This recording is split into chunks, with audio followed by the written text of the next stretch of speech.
Hello everyone. अपने जो schedule है अपना हमारा जो रिवीजन सीरीज जो चल रहा है उसको आगे बढ़ा रहे हैं। आज जो इकोनॉमिक्स का हमारा लास्ट टॉपिक रहेगा, इसके बाद ये जो प्रीवियस ईयर क्वेश्चन में फिनिश हो जाएगा। नेक्स्ट में हम लोग नेक्स्ट टॉपिक को कवर करेंगे, जैसे कि हमारा जियोग्राफी को मेन फोकस रहेगा। सारे प्रीवियस ईयर क्वेश्चन को हम लोग सिलसिलेवार ढंग से डिस्कस करेंगे। जो भी कैंडिडेट शुरू करना चाहते हैं अपनी तैयारी को, ठीक है, जो सिर्फ सोच रहे हैं करने में थोड़ा सा उनको वक्त लग जा रहा है, तो उनके लिए वीडियो काफी लाभदायक होगा, क्योंकि धीरे धीरे ही आदत बढ़ती है और आदत जो है अच्छी आदत बहुत ही धीरे धीरे ही आती है, इसलिए कोशिश करते रहना है। आइए स्टार्ट लेते हैं हम लोग। पहला क्वेश्चन क्या है हमारा? बहुत सारे क्वेश्चन हम रिपीट हो रहे हैं, ठीक है, जो रिपीट होते हैं उनको ज्यादा फोकस करेंगे ताकि एग्जाम में फिर से रिपीट हो जाएगा वो। The period of 9th 5 year plan of India. देखिए 5 ईयर प्लान जितना भी हमारा 5 ईयर प्लान जो है, जैसे कि टोटल जो है हमारे 12 5 ईयर प्लान है, तो फर्स्ट का, सेकेंड का, थर्ड का जो है आप टाइम पीरियड ध्यान में रखोगे और उसमें क्या इसका मेन ऑब्जेक्टिव था उसको फोकस करना है, क्योंकि क्वेश्चन जो है वहां से बनाए जाते हैं। जैसे पहला हमारा हुआ था 1951 से 56, सेकेंड क्या हुआ 1956 से 61। ये जो टाइम पीरियड है उसको आप ध्यान रखोगे, 12 को आपको ध्यान में रखना है। और इसके जो ऑब्जेक्टिव थे, ठीक है, इस जो पीरियड है इसमें क्या क्या महत्वपूर्ण कार्य किए गए हैं उसको एक बार आप लोग लुसेंट के माध्यम से या क्रॉन जो भी आप लोग फॉलो करते हैं, ठीक है, या घटना चक्र वगैरह में सारे में ये चीज मेंशन होता है, तो आप लोग उसको पढ़ लीजिएगा। ठीक है, हम लोग यहाँ पे क्या कर रहे हैं, प्रीवियस ईयर क्वेश्चन को हम लोग देख रहे हैं और उसके आंसर को देख रहे हैं, और जो भी पॉइंट है एक्स्ट्रा हम लोग उसको डिस्कस कर दे रहे हैं, ताकि 80% काम जो है आप लोग का हम लोग के माध्यम से हो जाए और 20% आपको खुद करना होगा। The period of 9th 5 year plan of India जो है 1997 2002, इस डेट को याद रखिएगा, ये हमारा 9th 5 ईयर प्लान है। In which sector of India economy important development took place during the last decade. आपको पता ही हमारा जो इंडियन इकोनॉमी है वो मिक्स्ड इकोनॉमी है, ठीक है, मिक्स्ड इकोनॉमी है। और मिक्स्ड इकोनॉमी में जो हमारा डेवलपमेंट हो रहा है, मोर डेवलपमेंट, एक होता है प्राइमरी सेक्टर, एक होता है सेकेंडरी सेक्टर, थर्ड क्या होता है टर्सरी सेक्टर। तो हमारा जो लास्ट डिकेड की अगर बात की जाए तो टर्सरी सेक्टर, जैसे कि हमारा ट्रांसपोर्टेशन हो गया, फाइनेंशियल हो गया, ठीक है, जितना भी सर्विस सेक्टर है उसमें ग्रोथ ज्यादा देखने को मिलता है। हमारे जीडीपी में लगभग 55% जो कंट्रीब्यूशन है ना सिर्फ टर्सरी सेक्टर का है, बाकी 45 के समथिंग जो है हमारा पब्लिक सेक्टर और सेकेंडरी सेक्टर को मिला के जो है ये कवर करता है। तो आप इस चीज को ध्यान में रखिएगा, एग्जाम में क्वेश्चन बनाए जाते हैं। थर्ड क्वेश्चन पे हम लोग आते हैं, per capita income of any country is estimated. आपको पता ही है ना, किसी भी देश का पर कैपिटा अगर निकालना है तो क्या करते हैं, national income divide by population. Clear है? अगर हम लोग नेशनल इनकम को पॉपुलेशन से डिवाइड कर देंगे तो हमारा पर कैपिटा इनकम जो है एस्टिमेट हो जाएगा। तो उसमें बोल रहा है क्वेश्चन में कि पर कैपिटा इनकम की हमें क्या चीज चाहिए, तो एक तो नेशनल इनकम चाहिए और दूसरा पॉपुलेशन चाहिए। इन दोनों के माध्यम से हम अपना पर कैपिटा इनकम को फाइंड कर लेंगे, ठीक है। और आपको पता ही है इंडियन इकोनॉमी में आप लोग जीडीपी पढ़ते होंगे, ठीक है, जीएनपी पढ़ते होंगे, ये सब क्या है, तो सारी चीजों को हम लोग प्रीवियस ईयर जो वीडियो है उसमें सारे को अच्छे से डिस्क्राइब कर दिया सरल शब्दों में, ताकि जो भी नए कैंडिडेट है, जो भी तैयारी कर रहे हैं, शुरुआती दौर पे हैं, तो उनको समझने में दिक्कत ना हो, क्योंकि इस चैनल से जो भी जुड़ रहे हैं कुछ ना कुछ उनको लाइव लाभ जो है यह मिल ही जा रहा है। Which of the following are the indirect taxes. देखिए इनडायरेक्ट टैक्स क्या होता है, तो इनडायरेक्ट टैक्स क्या होता है, जिस पे लगाया जाता है ना वो नहीं देता है, ठीक है, वो जो है टाल देता है। क्लियर है? जैसे कि मान लीजिए जीएसटी क्या है आपका, जीएसटी आपका है इनडायरेक्ट टैक्स है। इसमें क्या होता है, जो वस्तु का कंज्यूम करेगा वही ना पे करेगा। जैसे दुकानदार प्रोडक्ट खरीदा तो क्या जीएसटी वो दे रहा है, वो नहीं दे रहा। जो कंज्यूमर जो इस चीज को यूज कर रहा है वो जो है दुकानदार कलेक्ट करता है, फिर दुकानदार जो है गवर्नमेंट को दे देता है। क्लियर है? तो ये हो गया हमारा इनडायरेक्ट टैक्सेस में क्या हो गया, सेल टैक्स क्या हो गया और एक्साइज टैक्स, ये दोनों जो है आपका इनडायरेक्ट टैक्स के कैटेगरी में आता है।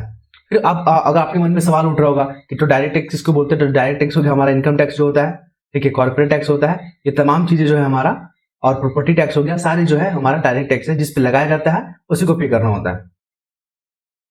The last time devaluation of a rupee took place. देखिए पहले डिवैल्यूशन का मतलब समझ लेते हैं, क्योंकि जो भी नए कैंडिडेट है उनको कॉन्सेप्ट में थोड़ा सी प्रॉब्लम आती है, क्योंकि लोग कमेंट करते हैं, पूछते हैं, ठीक है, तो उनके लिए है ये डिवैल्यूशन की अगर बात की जाए। देखिए अभी क्या होता है, मार्केट जो है, मनी जो है, जैसे डॉलर है, $1 और 70 रुपया, ये डिसाइड कौन कर रहा है, मार्केट के हिसाब से डिसाइड होता है। क्लियर है? लेकिन अगर डिवैल्यूशन कर दे, अगर अपनी मनी का वैल्यू को घटा दे, घटता कब है, अगर 70 से 75 हो गया तो ये हमारा मनी जो है ना घट गया, भारतीय रुपया जो है इंडियन रुपीज घट गया, ठीक है। $1 इक्वल टू कितना है आपका, 70 रुपया। फिर $1 इक्वल टू अगर 75 हो गया, इसका मतलब क्या हो गया कि हमारा जो इंडियन रुपीज है वो घट गया, उसका वैल्यू घट गया। क्योंकि देखिए $1 वाला जो है $1 पहले 70 रुपए का कुछ खरीदा था, अब उसको $1 में 75 का मिल रहा है, तो घट ना गया इसका वैल्यू, ज्यादा मिल रहा ना $1 वाला को, तो इसको बोलते हैं डिवैल्यूएशन। जब सरकार जो है जानबूझकर, सरकार जो है सोच समझ कर या जानबूझकर अपने प्रोडक्ट को एक्सपोर्ट करना चाहती है, उसके लिए क्या करती है, डिवैल्यूएशन कर देती है। ठीक है, तो उसको हम लोग बोलेंगे डिवैल्यूएशन। सरकार अगर जानबूझकर कर रही है तो डिवैल्यूएशन। अगर मार्केट के हिसाब से होता है, ठीक है, मार्केट के हिसाब से अगर कुछ हो रहा है, ठीक है, उसमें गवर्नमेंट इंटरफेयर नहीं कर रहा है, तो उसको क्या बोलते हैं हम लोग, डेप्रिसिएशन। आप इस टर्म को याद रखिएगा, जेपीएससी एग्जाम का जो है लास्ट ईयर में ये पूछा गया था डिवैल्यूएशन। तो जुलाई 1991 में जो है 1991 में दो आपका डिवैल्यूएशन देखने को मिला था। In India agriculture sector provided direct employment to the percentage of the labour force. देखिए अभी वर्तमान की अगर बात की ना, 55% पॉपुलेशन को टर्सरी जो सेक्टर, सॉरी एग्रीकल्चर जो सेक्टर है हमारा 55% पॉपुलेशन को रोजगार देती है, डायरेक्ट और इनडायरेक्ट। लेकिन सबसे ज्यादा जीडीपी कौन देता है, टर्सरी सेक्टर। नेक्स्ट मूव करेंगे हम लोग, 65 जो है जिस वक्त क्वेश्चन पूछा गया था उसके हिसाब से, ठीक है, लेकिन अभी वर्तमान में 55% हो गया। The main M of IRDP, देखिए रूरल डेवलपमेंट और पॉवर्टी एरिडिकेशन के लिए, मतलब अपनी गरीबी को, देश से गरीबी को मिटाने के लिए, जो उसको खत्म करने के लिए और रूरल डेवलपमेंट को बढ़ावा देने के लिए जो IRDP जो है प्रोग्राम को लॉन्च किया गया था, काफी इंपॉर्टेंट है क्योंकि हमारा जो भारत है वो हमारा ग्रामों में बसता है, ग्रामीण में, ठीक है, लगभग 70% जो हमारा जो पॉपुलेशन है 70% के आसपास वो ग्रामीण है, ठीक है, और 30% 31% लगभग जो है हमारे वो शहरी है। आप इस फैक्ट को ध्यान रखिएगा। रिलेटिव पॉवर्टी क्या होता है, तो रिलेटिव पॉवर्टी में क्या होता है, इकोनॉमिक इनइक्वालिटी। अगर मान लीजिए कोई बंदा जो है 100 रुपए कमा रहा है, दूसरा क्या है 110 रुपए कमा रहा है, तो इसके कंपेयर में ये गरीब हो गया, ठीक है, इसको रिलेटिव पॉवर्टी बोलेंगे हम लोग, ठीक है। जैसे रिक्शा वाला और ठेला वाला, तो दोनों में गरीब कौन हो गया, तो रिक्शा वाला जो है ठेला वाला के रिस्पेक्ट में गरीब है, क्लियर है। अंबानी के रिस्पेक्ट में हम लोग गरीब हैं, अंबानी टाटा बिरला के रिस्पेक्ट में कौन गरीब है, हम लोग गरीब है, ठीक है, तो उसको बोलते हैं रिलेटिव। किसी से कंपेयर कर रहे हैं हम लोग, रिलेटिव। और एब्सोल्यूट में क्या होता है कि जो मेरा जो बेसिक जरूरत है, ठीक है, बेसिक नीड है, रोटी कपड़ा मकान इंटरनेट एजुकेशन वगैरह, उसको फुलफिल ही नहीं कर पा रहे, तो एब्सोल्यूट गरीब उसको बोलेंगे हम लोग, क्लियर है। नेक्स्ट मूव करेंगे, विच of the following payment scheme introduce by the bank non is the plastic money. आप लोग शॉपिंग करते होंगे ना, क्रेडिट कार्ड हो गया, ठीक है, डेबिट कार्ड हो गया, इसको क्या बोलते हैं, प्लास्टिक मनी बोलते हैं हम लोग। आप लोग मॉल में जाते होंगे, वाईफाई के माध्यम से भी जो है कोविड के समय जो है वाईफाई का यूज ज्यादा हो गया था, ठीक है, बिना कार्ड को टच किए हुए इस तरह का पेमेंट जो ट्रांजेक्शन हो रहे थे, अभी भी हो रहे हैं क्योंकि हमारा टेक्नोलॉजी जो है पर डे पर मिनट जो है इंप्रूव होते जाता है, क्लियर है। तो पेमेंट जो स्कीम है introduce by the plastic money credit card, okay. In India national income estimate और एस्टिमेटेड बाय, देखिए कोई भी आंकड़ा, नेशनल इनकम हो, जीडीपी हो, उसको कौन निकालता है, तो सेंट्रल स्टैटिक ऑर्गेनाइजेशन, और ये जो है स्टैटिक और इम्प्लीमेंटेशन जो मिनिस्ट्री है उसके तहत ये कार्य करती है, या उसके नियंत्रण में है।